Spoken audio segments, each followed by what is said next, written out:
Hey everyone, Mike Donald, co-owner of the RDH Motorsports Legends team, and we're in the race shop here tonight. And it's been a little while since we made a post on the RDH page or made a video. So I wanted everybody to know we're still living, we're still breathing, and still a functioning race team. And I wanted to give you an update on what we're doing on the cars and things of that nature. We had our second ever top 10 finish. Mike Kelly scored a top 10 finish for us at Winchester earlier this year. That was our second one. We have run very competitively this year, more competitively than we have had the previous 2 years. So I wanted to give you an update on both cars. I'm gonna start right here with what we call the workhorse of the fleet. This is the 37 Ford sedan. And this car has been raced 5 times this year, 3 at Path, 2 at Winchester. And Mike's done a great job. If you can see right now, we've got the body off the car completely. So if you remember the in-car video from Winchester when Mike was doing the lap 2 restart, there was a spark and a quick fire that occurred under the dash, and luckily it extinguished itself. He finished the race. He came into the pits after the race. The car was still running. But one of the toggle switches loosened and it spun, and the side of the toggle switch hit this down bar here, and it shorted and it burned a hole and a wire and a hole completely in two. That's easier for me to say. It burnt the wire completely in two. But everything kept running. Why? Because we have 2 sets of toggles and push buttons in this car. A second set that we mounted for Amanda when she drove for us on the tunnel. It's mounted on the tunnel. She drove for us last year. We believe it backfed to that system and it kept running. It was kind of a fail-safe, a kind of freaky thing. Mike, not only is he a great driver, but he's a great mechanic. He came over here and completely rewired everything. We cleaned everything up. But I'm all about driver safety. That's why we took the body of the car off so that we could get to the wiring easily and see exactly what happened. Mike rewired everything.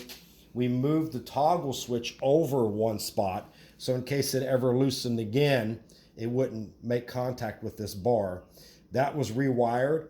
It's ready to go. Quickly, I'll show you down here.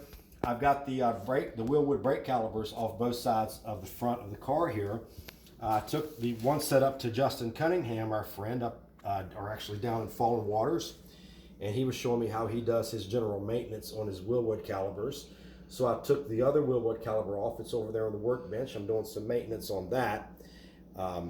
And also what we're going to do is we're going to take these hubs off and take the bearings out and do some work with our setup here with our bearings so that this has a lot less drag, and these wheels will spin much more freely.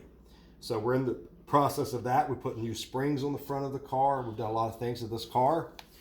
This car is scheduled to go back on track June the 24th at Path Valley. I could have this car back ready to go on the track in about 2 to 3 hours. Despite what it looks like in pieces, it's really not that much in pieces. We'd have it back on track in 2 or 3 hours. So June 24th, Path Valley, this car back on track. So I'll go over here now. I'll show you the 34 Ford. And we've made some changes on this car. Mike actually practiced this car at Path Valley a few weeks ago.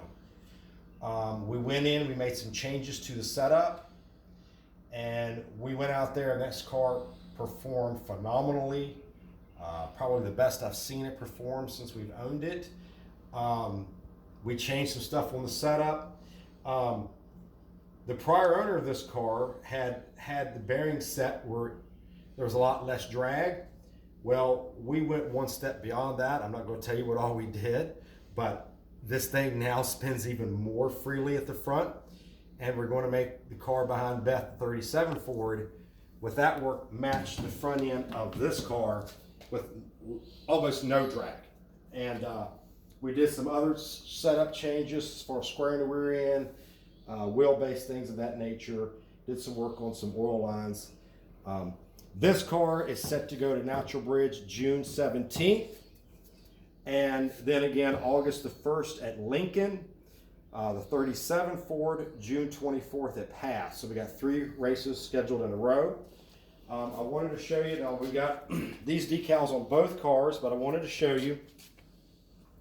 We got Farner's Racing Collectibles, Eric Farner, our charter sponsor. He's been with us since day one in Fayetteville, 717-352-2782. That's Fayetteville, PA. That's where our driver Mike Kelly lives. Of course, Mike Kelly is a great driver, great mechanic with the wiring and all.